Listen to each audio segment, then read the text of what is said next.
Well, my favorite thing about the vampires on True Blood is that they completely blend into society. Bill comes back to Montauk to try and be a good man and show that it's possible for vampires to exist in the same world as a human. True Blood is a synthetic blood which has been created by the Japanese, and it allows vampires to not have to use humans to feed. So they don't have to indulge in behaviors that are, you know, quote-unquote evil or dark. On our show, to be made vampire, you have to be at the point of death. And then you let him or her drink your blood a lot, and then you're buried together. And I was buried with him while he watched over me, and I rose from the ground. That was a really fun scene to shoot, actually being buried alive. And I rose from the dead, a vampire. So in the world of True Blood, you can kill a vampire by staking, you know, wooden stake through the heart or any stake through the heart. If you sever the spinal cord and completely take off a vampire's head, that will also do the job. You can burn to death because fire is basically light. I mean, what is the sun except a big ball of fire? If you bleed out, if somebody cuts you and removes all your blood, you will bleed out and you won't live. Silver does wound them and burn them and irritate them, but it doesn't kill them. Your crosses are not something that affect our vampires. Mirrors are not a way of detecting a vampire because you can be seen in a mirror in our world. Got any other ideas?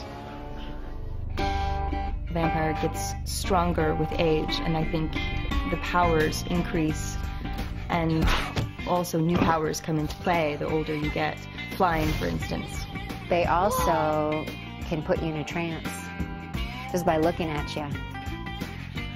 So once you've been glamored, you're putty. It's like being hypnotized. It's a beautiful weapon. May I have it? Sure. I guess. Do you enjoy it, living halfway up his backside the way you do? Yes, it's nice. You should try it. The relationship between maker and progeny is a very intense personal relationship. He's your maker, isn't he? Don't use words you don't understand. You have a lot of love for him.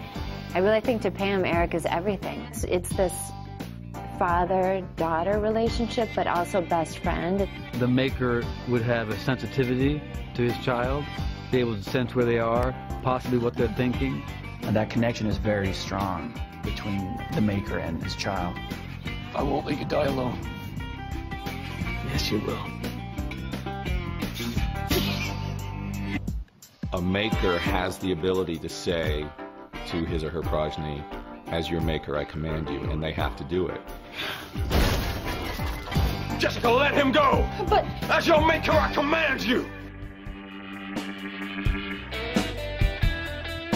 Each state has a king or a queen who oversees the vampires in that state. Each state is developed into a series of areas, and each area has a sheriff. I know that the Magister, for instance, works at the behest of the overall authority. So I think there's a governing body of vampires who set law and kind of arbitrate disputes. And there are power struggles. I think, as we'll see in season 3, the kings and queens don't necessarily always get along, and they're not always playing by the rules. And some of the lower classifications of vampires get caught up in that. You're a vampire. Wow. Alan has given these vampires an emotional history that makes playing the stuff fun. I find it really attractive to play and to be involved in because they are absolutely three-dimensional human beings who have passions and pain and motivations that are understandable.